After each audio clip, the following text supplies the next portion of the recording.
Sideline, ready! Football programs are built in the off season. What goes on now and during team camp, when we get out of team camp, we're pretty much going to have a good idea of who the stars are going to be. There we go, Wilson. Just trying to work on our footwork and making sure everything's right. Here we go. The quarterbacks are going through his progressions and everything. Here we go. Say it. Defensively, it's the same defense we've ran the last 2 years. We're just trying to fine-tune some things and make sure we're getting to the right spots and we're gap sound. We're a whole lot stronger than we've ever been since I've been here, and I really think it's going to show on the field next year. There we go. Eli's throwing the ball really well right now, and you can tell that a lot of the kids, as they've gotten stronger, they've gotten a whole lot faster too. So there's definitely some positive things going on right now.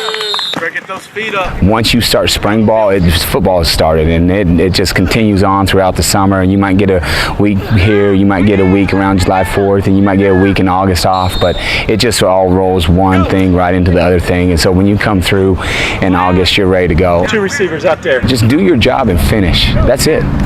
And if they will do those things, then a lot of good things are probably going to happen for them. 1, 2, 3, culture!